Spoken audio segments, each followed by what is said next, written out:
What's good, everybody? It's Ryan. Welcome back to my channel and welcome back to another coin related collection video.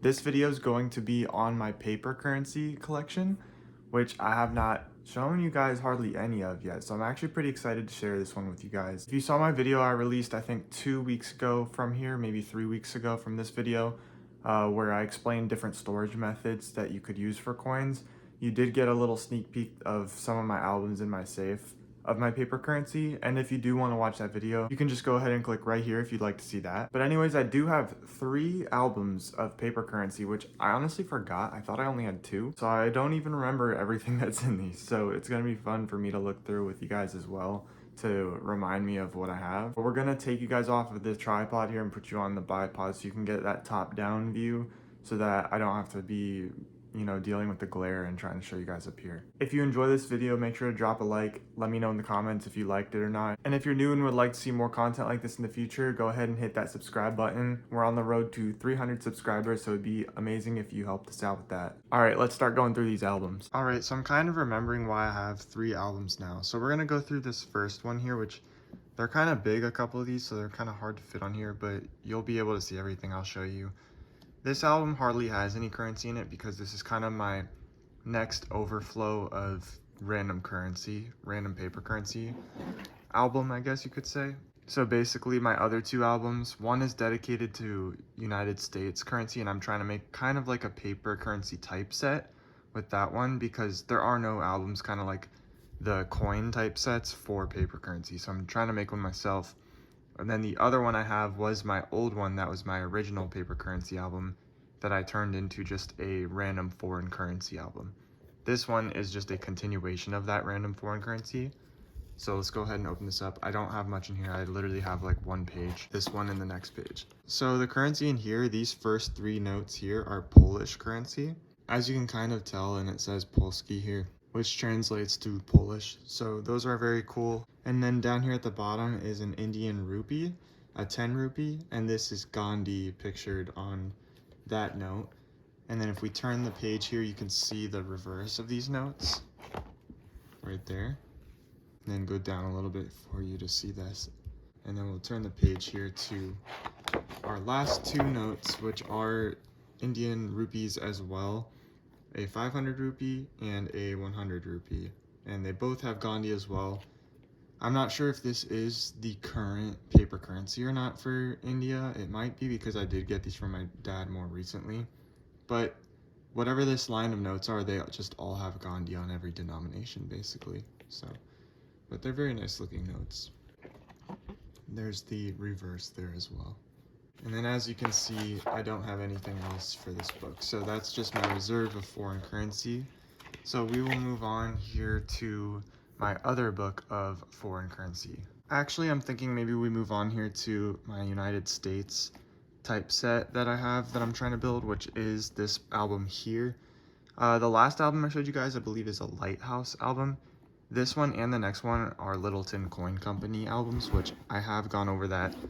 Or I did go over that, in I think a couple of my videos, the storage video, as well as another video that I was mentioning how Littleton Coin Company, I think, makes some of the best albums as of modern day, because most album companies don't make albums anymore. So these first 2 notes in here are actually, they're going to be bonds, which are actually real bonds that one of my dad's friends bought me when I was basically a baby, just as like a birthday gift, I guess. They technically have, I think, at least tripled in value, maybe quadrupled in value since then.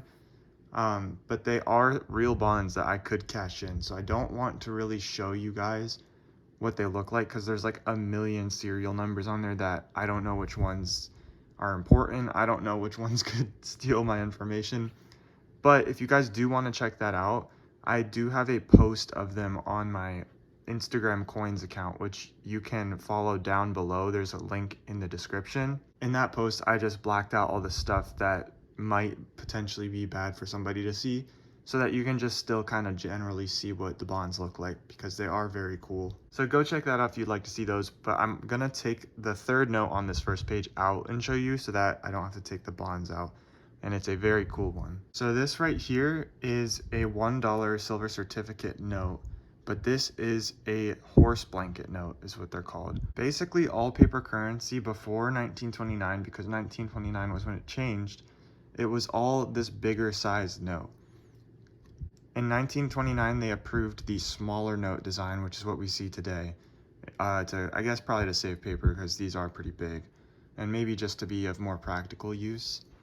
But this is how big all notes used to be, and it's kind of hard to tell right here, so let me see if I can grab another note. So I did kind of skip ahead in my album to grab this, but so you'll see it come up again, but this is the size difference here. As you can see, it's a pretty significant size difference. This is the size of a normal bill today. This is how big they used to be. So as you can see there, pretty significant difference in sizing. But anyways, we've got a lot to go through, so I'm going to move on from this one. Just a real quick reminder before I leave this note. The blue colored seals means it's a silver certificate, which that meant that you could actually exchange this note to any bank for its value in physical silver, because all money in the US used to be backed by gold, then it was backed by gold and silver, and now it's not backed by anything. But that's why the seal is blue, and for all blue seals, that's what that means in the US. Alright, moving the album back over here now. My next piece of currency here is another very interesting one. This is a fractional 10-cent note from 1874. So, for those of you who don't know, which probably won't know about this one, I didn't know about this one for a long time, the United States minted paper currency in place of coins, actually, for a time, and called it fractional currency. The reason that this happened was because mostly during the Civil War, lots of United States citizens started hoarding their coins, because remember, back then, coins were made out of real silver, real copper, just real materials that have value. Even today, they have value. So when something crazy like a civil war would break out, people would start hoarding those coins because they don't know what's going to happen after the war. Is anything going to be worth anything? They want to have something that has true, tangible value in case everything goes to crap, basically. And coins were made of real valuable metal, so they would just hoard them. But that created a problem where there wasn't enough coins to go around for people to buy stuff, because, you know, back then you could buy a lot with like 20 cents. So it was a big form of currency for them. So they made replacement fractional paper notes to use during this time, since there was such a huge coin shortage due to people hoarding the coins. So it's a very interesting piece of history there, and very beat up, but you know, paper currency gets beat up like that. But yeah, very, very cool. I would like to get a lot more fractional currency, but it can get expensive to buy, as you might imagine. So next up here, we've got my dollar bills, my small dollar bills. As you can see, we start up here. This one is a silver certificate, but this specifically is a funny back silver certificate, they call it. And the reason they call it that is because the back of it, as you can see here, is more green than, I think that's why they called it that. It's more green than traditionally on $1 bills. So they thought it looked funny, so they call it a funny back, I'm pretty sure. But yeah, once again, the blue seals, that means it was a silver certificate and could be traded into the bank for its amount in silver. Same here, we've got another silver certificate. However, this one's not a funny back. This is just one of the most recent iterations of the silver certificate right before we stopped backing money with silver. Same with this one. These are both from 1935. This is Series F and this is Series G, so just different printing series, but in the same year. Silver certificates started being taken out of circulation and stopped being printed in 1964, which some of you may make the connection that most coins actually stopped being made out of silver in 1964. So it makes sense that this would happen around the same time. From there, they switched to the modern green seal that everyone knows, because that's what's on all currency now. The green seal is basically just saying that this note holds its value because the government says so. That's basically the short way to say what this means. It's just the government says this is our currency and this has value, therefore it has value. This note specifically though is a star note, which as you can see here, I don't know if it's kind of hard to see with these being farther away like this. As you can see though, it has an actual star at the end of the serial number here. And the reason that these exist is because basically the original serial number got destroyed during printing somehow. Who knows, really, maybe it was printed diagonally by accident, or maybe it got torn up or something, but it just means they had to destroy the original one, and then they'll put a star at the end of the next one to indicate that it is the same note, but it is a different version of it. That way, probably it's a way so that if somebody, I mean, there would be no way to really know at this point, but if somebody used this serial number without a star, that doesn't exist because they destroyed the original of that. So that's probably along the lines of why they do that, is to make sure that nobody's using the old one that had to be destroyed, and that this is the replacement to it that gets circulated. Star notes don't hold too much value, but they could in the future. I mean, this might hold a few more dollars of value than it traditionally would, which isn't bad considering it's literally just a 2017 note, which obviously has no value other than being a dollar. But yeah, just some pretty cool dollar bills there. We'll move on to our next page here. Next up, we've got $2 bills here. This is the oldest one, being a red seal $2 bill. Then we have another star note here, which this is a $2 bill star note. That's the reason that I kept this one. And then this one is pretty cool. So this is a series 1976. Same as this one actually, but that was the year of our bicentennial or 200-year anniversary of the United States. Someone had this $2 bill at that time and got it stamped with that year's stamp, probably at the postal office. This was a common thing people would do to make kind of like a souvenir like this, especially for events like our bicentennial. So as you can see, it's stamped with the date there. This is a stamp from that time. As you can see, it's from Jacksonville, North Carolina, which I didn't even know there was one in North Carolina. I only know Jacksonville, Florida, but yeah, so that's what makes that one cool. But kind of backtracking to this $2 bill. So this has a red seal, which is the first red seal we've seen in this video. Basically, the way that red seals worked is that it held its value, the note, based on our debt. So this was seen as basically like a portion of our debt being given to whoever holds the note, which initially probably sounds like a bad thing. But no, this is basically saying we need to pay off this debt, and we will because we have to eventually. And this is you holding on to a portion of that debt that we have to pay off eventually. I know it's all technically kind of fake, like it's backed by a fake debt that, I mean, it's not fake, but it's not tangible like silver or gold, you know? But yes, this was one of the first forms of kind of like the green seal idea that we started to see. Transitioning from the silver and gold backed era to an era where things are backed by non-real tangible objects, basically. As you can see here too, the old reverse of $2 bills was always the Monticello, and with the new design they changed it to show the signing of the Declaration of Independence as the reverse. Let me know which one's your favorite reverse in here. I honestly like them both a lot. A lot of people will say they like the Monticello better, but I think this one's really cool too. Moving on now to our $5 bills here.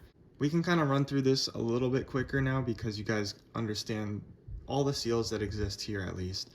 But this is a red seal $5 bill, once again backed by the US debt. Just an old one. It's a note from 1928, which is crazy. That's very old. Then next after that, we have a 1953 silver certificate $5 bill. Then next up, we've got just another $5 bill. This is the first of the green series. I just saw this one and it was one of the older designs of the modern green seal $5 bills, and I want to have one of every single type of design, so I had to pick this one up. Then after that, we have the second to most modern $5 bill. This was like the ones you probably saw growing up as a kid, at least if you're my age.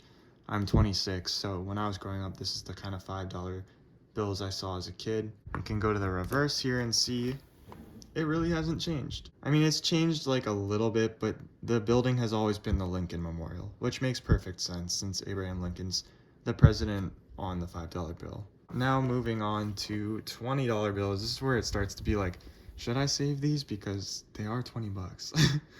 Each one is 20 bucks, but first one is a new colored seal. So I do need to explain this one to you guys, but this is a brown seal. These are referred to as national banknotes. As you can see, it says, actually, let me raise this up to you. As you can see, it says the Federal Reserve Bank of Richmond. So national notes were made by individual banks of cities in different states. These notes, I believe, were also issued in wartime eras, which was kind of every very common era for around these times of history. There was just always big wars happening. But the brown seal indicates that these notes are backed by government bonds, which is kind of a similar idea to the red seal debt notes. Basically, I think the way this would work is that banks could buy a ton of bonds from the government and then use that to back their own notes if they needed to. I could be a little bit wrong on that, but overall, the main thing you need to know is that brown seal notes that are national notes like this, where it says the bank on it, were backed by government bonds. There were other brown seal notes that were minted that were specifically only made for Hawaii during some of the wars we had, but those are not to be confused with these, and the way you can tell the difference is they won't say the bank like this on it. Next up, we've got just some green seal 20s, but they're basically the 3 designs of green seals that exist. I don't think there's another one that I'm missing. So we have this one right here, which is from 1985. Then we have the next one from 1996 here. And then finally at the bottom, we have our modern 20 that we're all used to. The $20 bills feature Andrew Jackson on them, and they have since, as you can see, as long as pretty much small notes have been around. And as you can see here, it used to depict what I believe is the back of the White House here. And then they just changed it in the modern ones to depict the front of the White House on these. It's the same building, just different sides. And that actually is the end of our typeset paper currency binder. So we're gonna move on to my last album, which has the remaining foreign currency I have in it.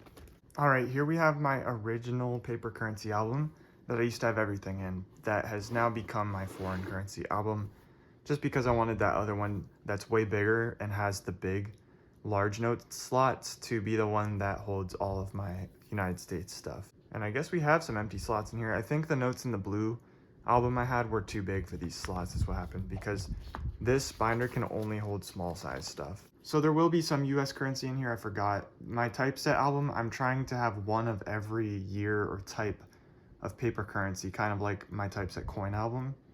So if I have duplicates of a year or of a style of note, they just go in here. So yeah, just another silver certificate here. Then here we have 2 more silver certificates, as well as a $2 bill here. Nothing crazy here, just some more overflow notes. Here's the reverse of those.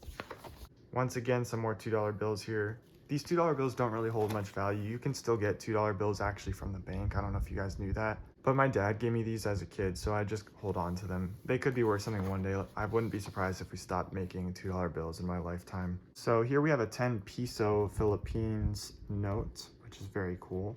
And then down here we have a small, what I believe is a Chinese note, but I can't remember. I went through a period of time where I would buy foreign currency just kind of based on history. I'd find out about it that I thought was cool, but I can't really remember what this one is, obviously, because I'm unable to read it. But it's very cool. It might be a fractional note from China is what it looks like. Some kind of 10-cent note from China. But very cool notes there. All right, so then next up here, we've got a 20 peso note from Mexico there. Then moving down here, we've got a $1 bill from the Bahamas. And then down here, we've got a $10,000 note from Zimbabwe, which we will get more into that actually with a future note in this album. Let's look at the reverses here. I love foreign currency. It's always very interesting to me to see the designs. Moving on to the next page. Okay, so as I just mentioned, this is a $100 trillion note from Zimbabwe, same country as the $10,000 one. So you could probably guess what happened there. But basically Zimbabwe, in I think like 2007 to 2009, like that area of time, underwent what probably is the worst case of inflation ever known to mankind. This is the highest denomination piece of currency ever made in the entire world, which makes sense. I mean, I don't think anyone would ever, I didn't think anyone would ever even make something this high, but basically Zimbabwe went under some of the worst inflation known to mankind, and they were just printing new notes at higher denominations over and over and over, just trying to keep up with it, basically. This was the climax of how bad it got. At the time that this was printed, it was worth 40 cents US dollar. That is how bad the inflation was. A $100 trillion note was worth 40 cents. So as you can imagine, after this note was printed, they completely abandoned Zimbabwe currency. And they actually used the US dollar as their currency for probably at least 10 years, maybe 15 years after that. I think 10 years actually, because I'm pretty sure a few years ago they finally reinstated their own currency again, like pretty recently. But yeah, they had to completely abandon the currency entirely because of how bad the inflation was. Now, this note is actually worth a good amount now as far as being a collector's item, just because of how interesting the history is and how it's the highest denomination piece of currency ever made. At the time that I got this, which was several years ago, I bought it for $40. And it might be worth a lot more than that, honestly, at this point. So yeah, it is holding its value now, at least in collector's value, but still nowhere near $100 trillion. So I'm probably gonna make a short on this because it's a very interesting note. But okay, so kind of moving on from that, we'll just go back to our normal currency we've got here. So here we've got 1 Cuban peso, and then down here we've got a 5 Cuban peso note. So we can look at the reverse now here. There's the reverse of the 100 trillion note, and then of the 2 pesos from Cuba. Next up, we've got another 20 peso note from Mexico. I actually showed you guys that one earlier. I have 2 of them, I guess. Then here we have I think it's 2,000 peso note from Mexico. And then right below that, we've got a Costa Rican $1,000 note, it looks like. This, I believe, was given to me by my mom or my dad, I think, from somebody who went to Costa Rica that they know. It's really pretty note. It's very vibrant, like pink color. Then on the reverse, you guys can see the 20 peso note there, the 2,000 peso note, and then the very beautiful Costa Rican 1,000 notes. Very pretty design. I always love when they put animals and nature on paper currency. Next up here we've got euros. This is a 5 euro note. And then here's the 10 euro note.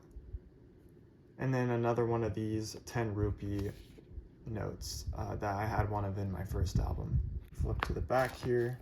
You can see the reverse of the euros here. And once again, that reverse of the rupee.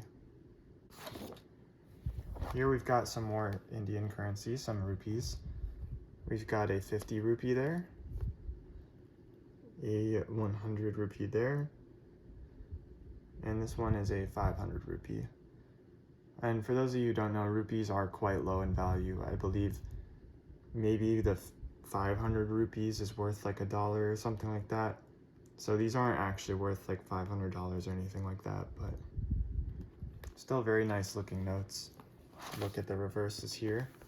Very pretty designs here. Alright, moving on to the next page. Alright, so here we've got some pretty interesting notes. So this top one is a piece of German not gelled is what it's called. I think I'm saying that right. Which I think not gelled directly translates to wartime currency in English. So basically during World War II, as we know, Germany was going through some crazy stuff. Their coins were being made of metals that were worth next to nothing. Everything was focused on the war. They weren't focused on helping their own citizens. So citizens themselves turned to making their own currency to basically keep things going while everything was going on. So citizens themselves or printing facilities that had capability to print notes would make their own not gelled of all different kinds. It was made of notes like this, out of metal, leather, any material you could think of. There's a million different types of not gelled out there, so this is just one that I thought was very cool looking. This note here is a military payment note, and I don't remember if this was a United States one or for people in France or a French one. As you can see right here, it says World War II Allied Military Payment Certificate 100 franc French note. So this was a payment certificate of 100 francs to any ally of World War II, probably in France, that was helping with the war. Staying on theme with that, right here we've got a 6 pence note, and again right here it says World War II era currency, British soldiers pay certificate. It was issued at the end of World War II to be used in Germany in lieu of the English national currency to thwart black market activity. So this was used as payment to soldiers, British soldiers specifically during World War II, that could be used in Germany. And once again, it says here to thwart black market activity. There's probably some kind of stuff going on of people printing money and stuff like that, trying to destroy the British dollar and things like that, which was happening with the US too, which is why we had all the different colored seals during these wars to indicate like these notes are only to be used in Hawaii, right? And it's a brown seal. And if Germany takes Hawaii, they probably wouldn't, but like for example, if they took Hawaii and it's not ours anymore, then the bank could easily just say anything that's a brown seal is not worth anything anymore, like by decree basically. So that's kind of probably the same idea of what was happening here.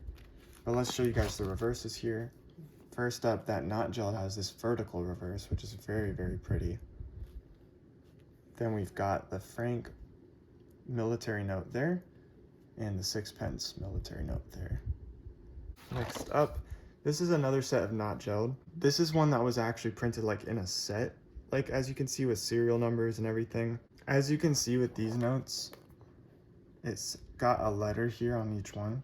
So how you know that you have the full set of this type of German knot gelled is that you have enough that spells out RUBCHEN, which is Rubchen, which apparently I think translates to turnip, I believe. And that's because the turnip fields during the war were a huge part of keeping people alive, basically. When food was really scarce and people didn't have any money and we were turning to knot gelled instead of actual nationally printed money, they were just a big help for a lot of different people at the time, is I'm pretty sure how the story went. So each one of these has like a different design on it, and they all together spell out turnip in German. So yeah, very cool piece of history here. Here we've got more Polish currency that you guys saw earlier, so I'm going to go faster through this, but just a 50, 100, and 1,000 Polski note. There's the reverses there. And here we've got two more Polish notes, a 2,000 and a 20,000 Polish note. Then down here we've got a Dominican Republic note. This is a 50 peso, I believe. Yes, or 50 pesos dominicanos. So I really just liked this note. At the time that I bought this, my girlfriend was Dominican, and I thought it was just super cool because she was showing me Dominican currency and things like that. And also at the time, lavender was like my all-time favorite color. So I just thought this note was super pretty, which it is. It's a very, very beautiful note. Let's go to the reverse here. All right, and moving on to the next page. Okay, this is very interesting. So here we've got Utah goldbacks. This is a very new form of currency that Utah started, where they make paper-esque notes that are actually made out of real gold. And there's like a clear polymer that they put over them to give them this banknotes like texture and feel, like you can bend it. This is real gold. As you can see, it says down here 1/1000th of a troy ounce of 24 karat gold. So it's hardly any gold, obviously, but even this one goldback, it's a 1 unit goldback or whatever, is worth like $5 USD in terms of gold value. Actually, I think it's probably worth a lot more than that now because gold prices are going crazy lately. But yeah, I've got 3 of those goldbacks here, so those are just super cool.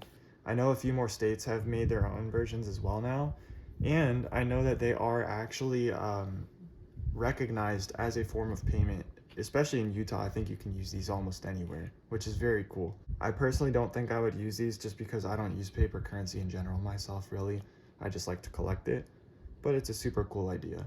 It's a way of keeping money backed by gold, and instead of it just being backed by it and you can like trade it in for the gold somewhere, it literally physically is worth its content in gold because it is gold. Very cool idea. As you can see, the backs are just kind of like a reverse of the front. There is no technical back design. So next up, we've got Madagascar currency. I just got into Madagascar currency because of how pretty it is with all the different colors and animals, so I had to order like a set of them. And I think the name of the currency, like the US dollar, is the Madagascar Ariari. I'm not sure if I'm saying that right, I'm probably not. But yeah, so we've got a 100 note, a 200 note, a 500 note. Let's show the reverses here. Very, very pretty notes. And then over here is where we have the 1000 note for Madagascar there. And I remember with my order for this Madagascar currency, they gave me this Venezuelan 5 Bolivares note, which is also very pretty. And then down here, I got this note, I believe, from my mom, from somebody who had it at work, is an Egyptian note, and this is their newest note, actually, that I think they just started printing. So it's very cool. It has this like clear see-through part right here as well. Let's see the back of these notes here. Very pretty notes. Alright, so I'm sorry this video is kind of long, but a lot of these have a really cool backstory or explanation. So first here we've got a Philippines 1 peso note. As you can tell, this looks very United States-esque, how it's printed.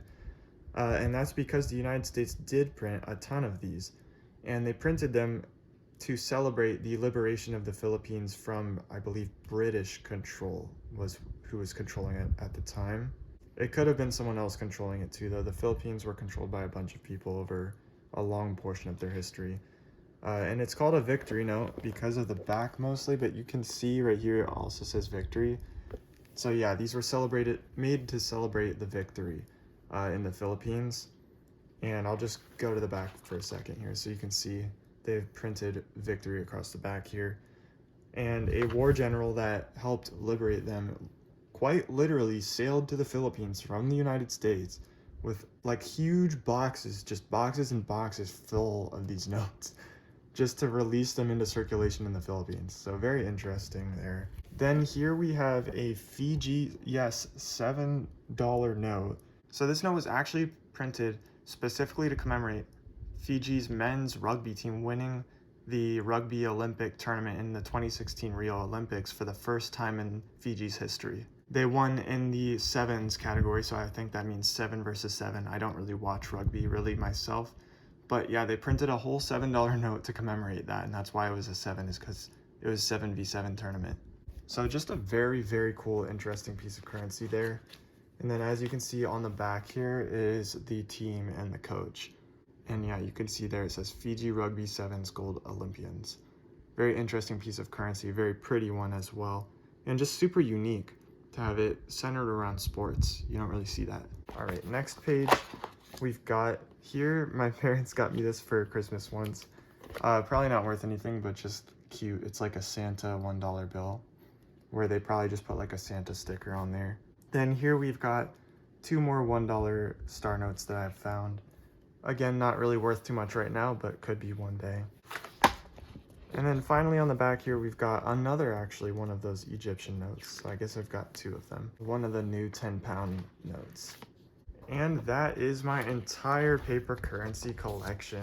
I hope you guys enjoyed this, and I'm sorry if it was a bit longer than I originally was planning, but I kind of had to explain a lot of the history behind these notes and things to you guys, or I guess I didn't have to, but I just really wanted you guys to know because it's super interesting. Anyways, that's gonna do it for this video. This was my paper currency full showcase video, so I hope you guys enjoyed it. And as always, please let me know if you guys collect anything like this yourselves in the comments. I'm always interested to know what you guys collect, or if you can relate to what I'm showing you in this video as well. And I hope you guys learned something new as well, actually, because one of the coolest parts about coin collecting and just currency collecting in general to me is learning the history behind each piece of currency, because every piece of currency is made in a specific country at a specific time period. So just the way that you get to see how currency reflects history and time periods is very cool. Also to see how it reflects the area it's made in. So like you can see the Madagascar currency had poison frogs on it and all kinds of exotic plants and animals in nature, because that's a huge focus of Madagascar. So that's also just cool to see how currency reflects what kind of a country it's coming from. But anyways, I've talked enough in this video, but thank you guys so much for watching. Once again, I hope you learned something, and I hope you enjoyed the video. Let me know what you guys would like to see next. Drop a like if you enjoyed the video, comment below to let me know, and subscribe if you're new. And I will see you guys in the next video. Peace.